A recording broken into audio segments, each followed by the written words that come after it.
Assalamualaikum warahmatullahi wabarakatuh, teman pecinta sejarah. Apa kabarnya hari ini? Mudah-mudahan dalam keadaan sehat dan selalu dalam lindungan Allah Subhanahu wa taala. Bertemu lagi dengan saya Anissa Amisani di program Baca Sejarah dan masih di serial Kronologi Sejarah tahun 624 Masehi. Ada 4 peristiwa dari dalam dunia Islam yang terjadi pada tahun 624 Masehi atau bertepatan dengan tahun 2 hingga 3 Hijriah. Yang pertama adalah perubahan kiblat dari Baitul Maqdis di Al-Quds ke Ka'bah di Mekah. Peristiwa yang kedua adalah Ghazwah Badar dipimpin oleh Rasulullah SAW dan kaum muslimin pada saat itu mengalahkan Quraisy. Peristiwa yang ketiga adalah pengusiran Bani Qainuqa, salah satu komunitas Yahudi dari Madinah akibat pengkhianatan. Dan yang keempat adalah pernikahan antara Ali bin Abi Thalib radhiyallahu anhu dengan Fatimah Az-Zahra radhiyallahu anha.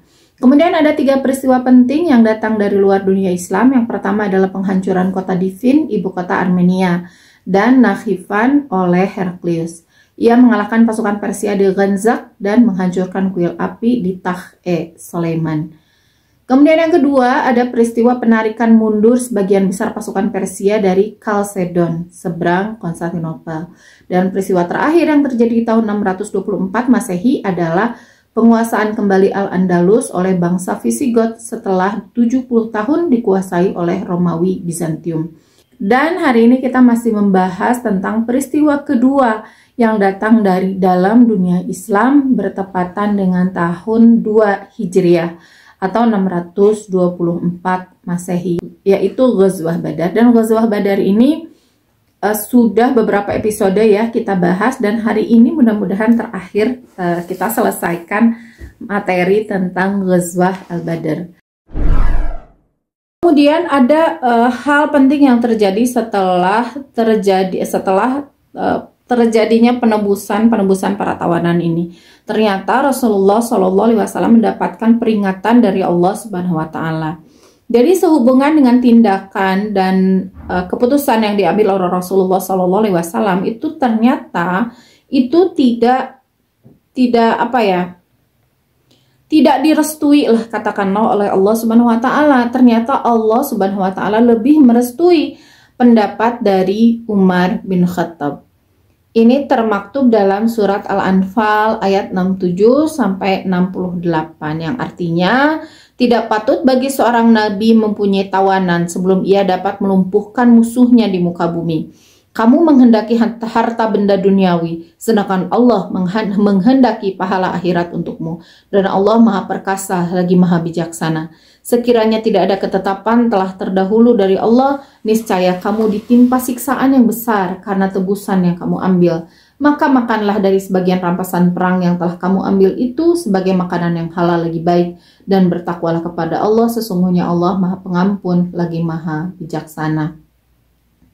Dan surat ini tentu membuat Rasulullah SAW itu ya kalau dibilang terkejut ya karena beliau sudah mengambil keputusan yang ternyata tidak Allah restui. Jadi Allah itu lebih setuju dengan pendapatnya lebih merestui pendapatnya Umar bin Khattab, karena di sini jelas-jelas dikatakan bahwa bahwa tidak layak seorang nabi mempunyai tawanan sebelum musuhnya dilumpuhkan. Kan musuh Rasulullah SAW di muka bumi belum lumpuh seutuhnya.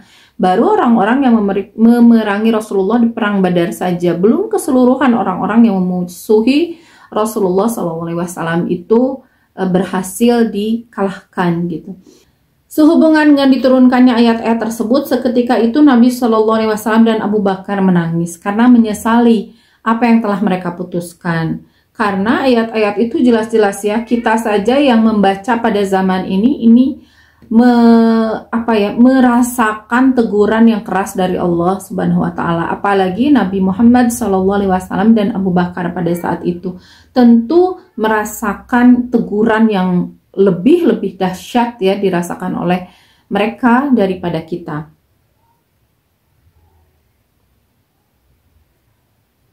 Dan dikala itu Nabi SAW bersabda, Hampir saja kita terkena azab yang besar karena menyalahi pendapat Ibnu Khattab. Dan jika turun azab, niscaya tidak akan terlepas dari azab itu, melainkan Umar bin Khattab radhiyallahu anhu.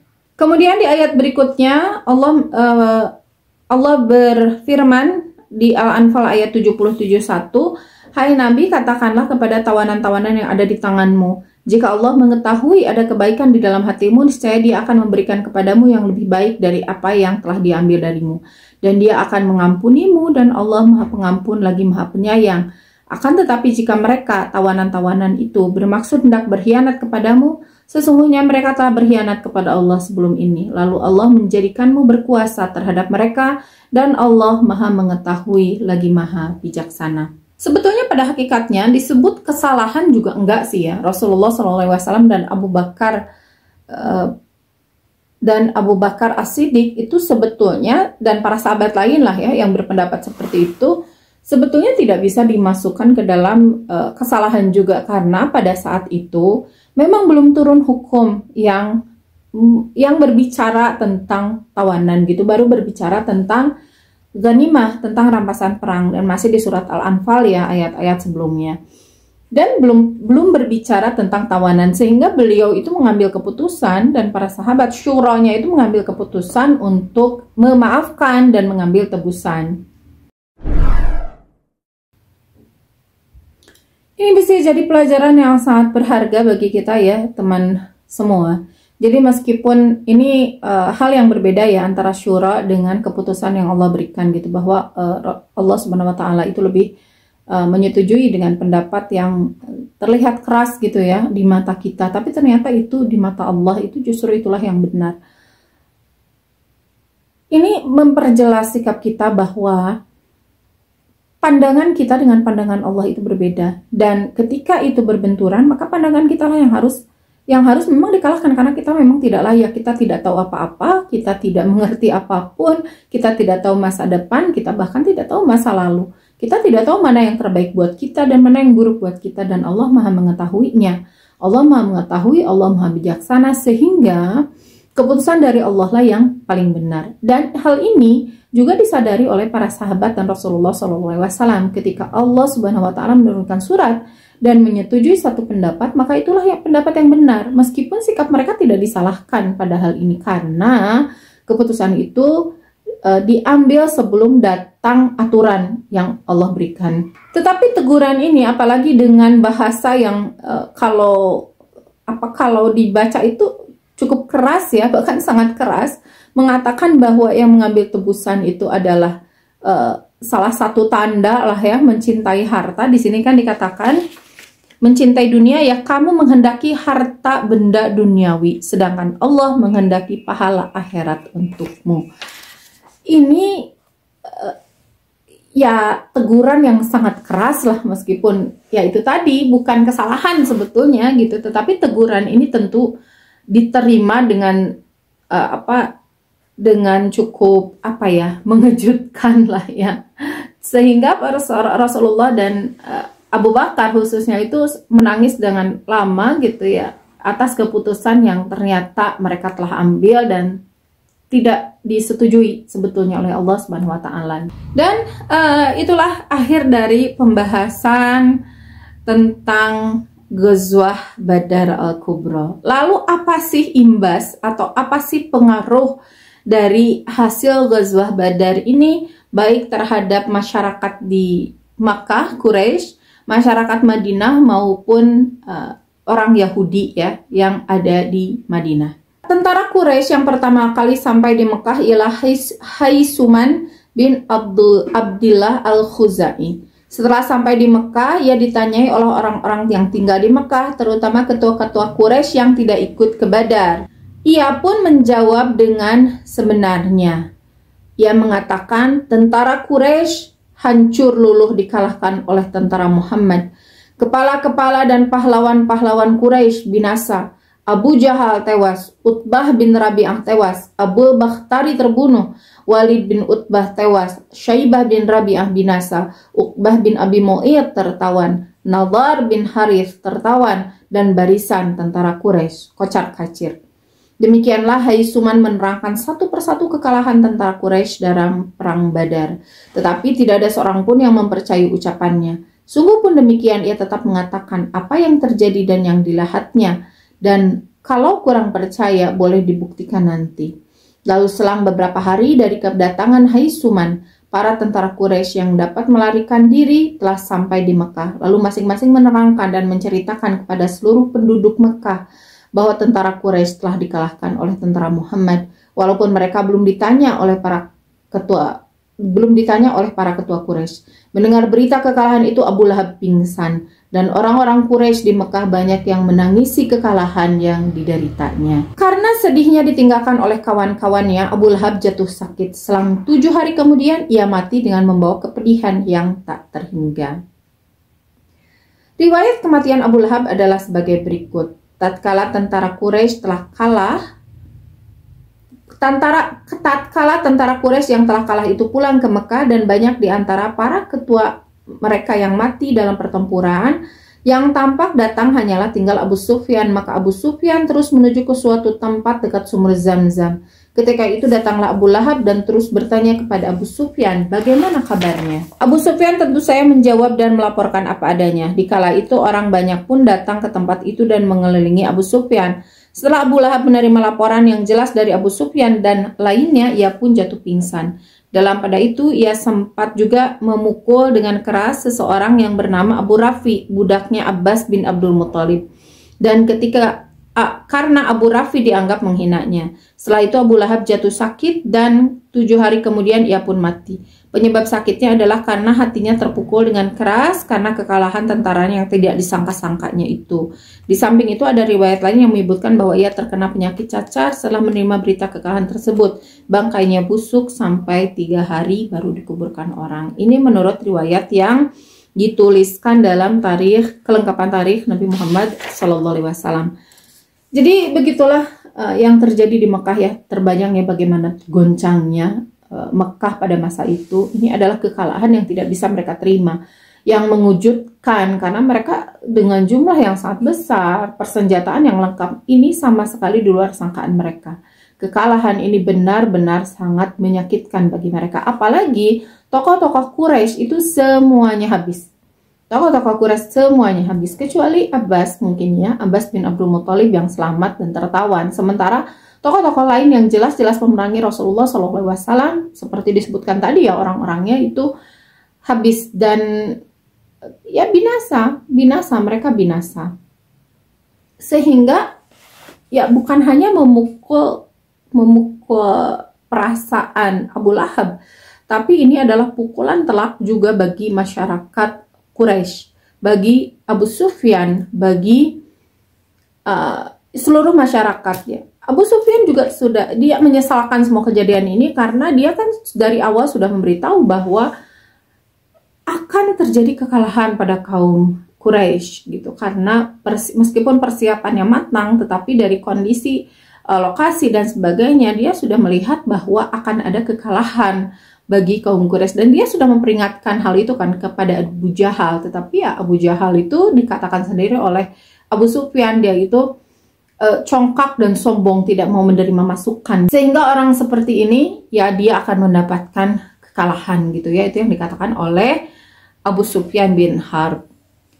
Dan pukulan ini sangat terasa. Diriwayatkan di tempat lain ya bahwa Abu Lahab itu mati karena ya tadi berhubungan dengan Abu Rafi. Abu Rafi ini adalah budaknya Abbas bin Abdul Muthalib. Ia karena mengabarkan berita itu kepada Abu Lahab, dia ditanya lagi gitu, beneran tidak gitu. Ya Abu Rafi menjawab, iya beneran, saya dengar beritanya langsung dan ini tidak mungkin bohong, ini sudah banyak ceritanya gitu di Mekah berseliweran. Orang-orang yang datang dari perang itu sudah menceritakan kekalahan kaum Quraisy, kekalahan mereka, sehingga Abu Lahab itu merasa kesal dan memukul Abu Rafi. Abu Rafi ini adalah sekali lagi ya budaknya Abbas bin Abdul Muthalib.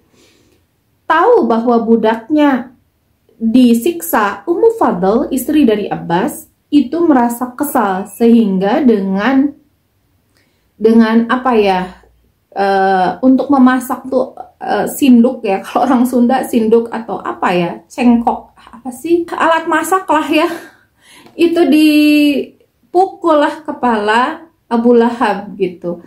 Dan ini kisah yang lain ya, kalau tadi kan diceritakan dia tertekan, psikosomatis lah, sakit karena mentalnya benar-benar kena gitu.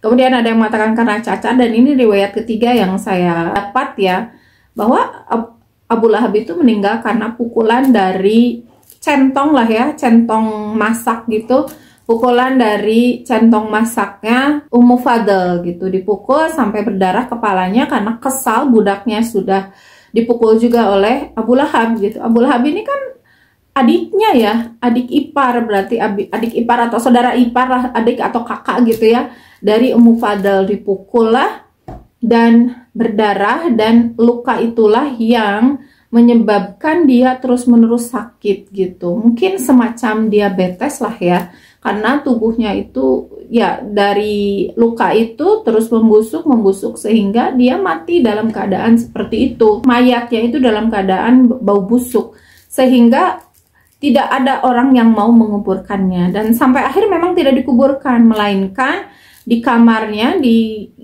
kamar tempat dia meregang nyawa itu sudah 3 hari tidak dikuburkan. Semua keluarganya juga jijik ya menguburkannya, jadi dilempar batu dari luar rumah gitu, dari jendelanya dilempar batu, ditumpuk gitu ya, ditumpuk oleh batu, dilempar terus sampai batunya itu bertumpuk dan menutupi jasadnya. Sampai sekarang memang seperti itu saja kuburannya, tidak ada yang merawat dan masih berbau hingga sekarang. Itu ya kegoncangan yang terjadi di masyarakat Quraisy. Tetapi masih ada kelanjutannya. Setelah keadaan seperti itu, orang Quraisy itu mengadakan permusyawaratan seperti biasa di Darun Nadwa dan memutuskan 3 hal. Yang pertama adalah kaum Quraisy tidak diperkenankan untuk meratapi orang-orang yang terbunuh dalam perang Badar, karena mereka khawatir kalau ratapan-ratapan tersebut akan terdengar oleh Muhammad dan pengikutnya, lalu mereka mencerca dan bertambah berani kepada kaum Quraisy. Yang kedua, kaum Quraisy seumumnya tidak boleh tergesa-gesa menebus orang-orang yang tertawan, karena kalau tergesa-gesa mereka khawatir tebusannya dibuat mahal atau tinggi oleh Muhammad dan pengikut-pengikutnya. Dan yang ketiga, untuk sementara waktu mereka yang tertawan dibiarkan berada dalam penjara kaum muslimin, dan kaum Quraisy hendaklah bersabar menerima percobaan yang hebat itu hingga nanti ada waktu yang luang dan baik untuk menebus mereka yang tertawan. Sehingga apa yang disarankan atau diperintahkan oleh para petinggi Quraisy itu, 3 aturan tadi itu banyak yang dilanggar oleh masyarakat Quraisy. Jadi aturannya itu tidak populer di masyarakat Quraisy, tidak banyak yang menurutinya. Mereka masih meratap, ya karena yang namanya kesedihan kan tidak bisa ditahan gitu ya, sehingga mereka masih tetap meratap. Dan masih ada orang-orang yang memang tidak menunggu instruksi gitu ya, tidak menunggu instruksi pemimpin mereka menebus saudara mereka yang tertawan. Di sini diceritakan kecuali Hindun yang mentaati peraturan itu, dia tidak menangis jika dia tidak meratap gitu, tetapi dia sangat mendendam. Ketika ditanya kenapa tidak meratap gitu, padahal kamu kehilangan banyak keluarga, kamu kehilangan ayahmu, kehilangan pamanmu, dan kehilangan saudaramu.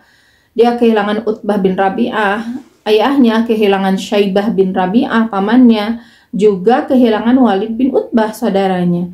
Tetapi dia mengatakan bahwa dia tidak, kalau saja tangisan itu bisa menghentikan dendamnya gitu, dia akan melakukannya. Tetapi hal itu ternyata menangis itu tidak bisa memberikan imbas apapun terhadap dirinya, dan malah akan membuat kaum muslimin lah merasa senang jika mendengar dia meratap. Tetapi dia bersumpah untuk tidak memakai perhiasan dan tidak mendekati suaminya dan tidak mengikat rambutnya kalau tidak salah ya, sampai ia dapat membalaskan dendam terhadap pembunuh ayah dan saudaranya, terhadap orang yang mengeksekusi keluarganya. Dalam hal ini adalah Hamzah bin Abdul Muthalib. Saya tidak tahu kenapa dia tidak mengarah ke Ali ya, padahal Ali juga kan yang dia ingat itu hanyalah Hamzah bin Abdul Muthalib, dendamnya itu kesumat banget terhadap Hamzah.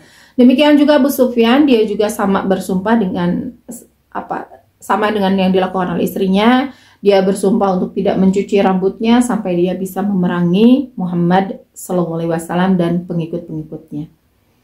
Itulah yang terjadi di Quraisy ya, goncangan-goncangan dahsyat di masyarakatnya ya. Terbayanglah kegoncangan itu seperti apa ya, kagetnya, kemudian sedihnya, merananya orang-orang Quraisy karena ini memang di luar sangkaan mereka. Kemudian ada lagi imbas yang terjadi pada kaum Yahudi di Madinah. Sehubungan dengan kemenangan yang diperoleh kaum muslimin dalam perang Badar, maka kemenangan itu tidak saja merupakan tamparan keras terhadap kaum musyrikin di Mekah, tetapi juga merupakan pukulan telak terhadap kaum Yahudi di Madinah dan sekelilingnya.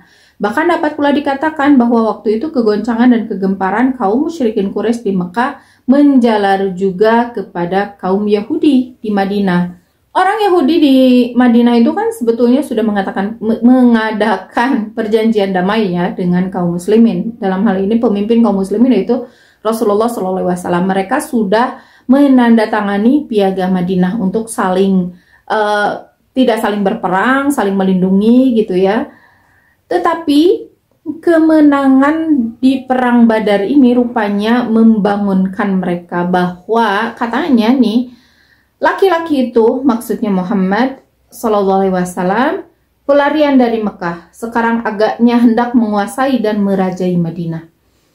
Ini kata mereka. Lalu tidak lama sesudah terjadinya perang Uhud, mereka melakukan pertemuan dan permusyawaratan. Sehingga mereka melakukan perkumpulan dan merencanakan untuk membatalkan perjanjian itu. Dan ya intinya kebencian mereka terhadap kaum muslimin, khususnya Rasulullah SAW itu semakin meningkat ya, semakin naik dengan menangnya Rasulullah SAW dalam Ghazwah Badar. Dan kebencian ini nanti melahirkan peristiwa berikutnya yang terjadi di tahun yang sama dan menjadi peristiwa penting ketiga di kronologi sejarah tahun 624 Masehi, yaitu pengusiran Bani Qainuqa dari Madinah. Apa dan bagaimana kisahnya ini akan dibuatkan video khusus secara terpisah.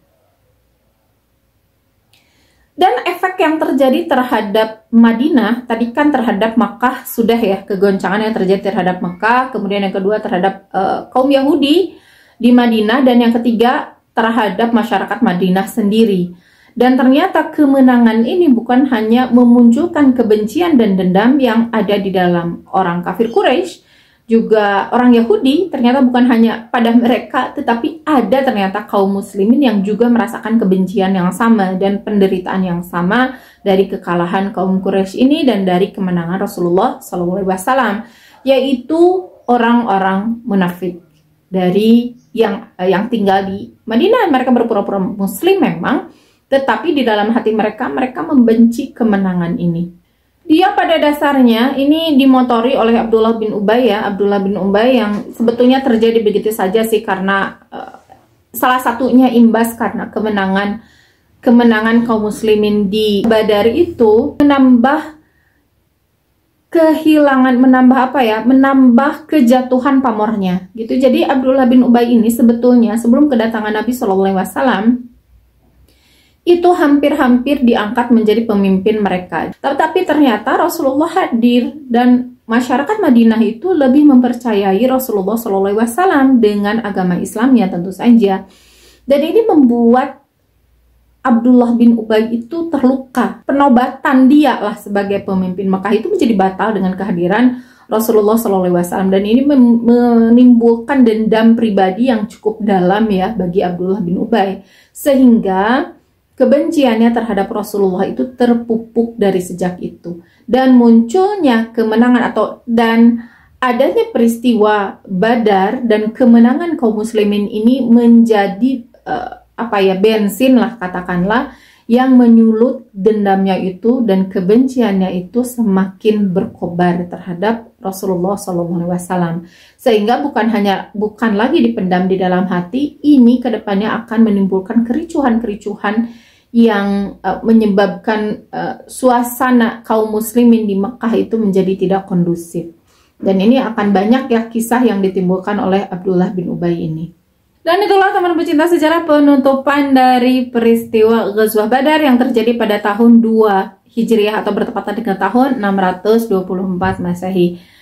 Banyak hal yang sudah kita bahas ya, lebih banyak lagi hikmah yang kita bisa petik dari peristiwa Ghazwah Badar ini. Dan mudah-mudahan kita, selain kisahnya, kita juga bisa memetik hikmah, memetik pelajaran untuk kehidupan kita zaman sekarang dalam mengambil keputusan-keputusan, baik keputusan secara pribadi maupun keputusan politik ya, untuk kebaikan kita di masa kini.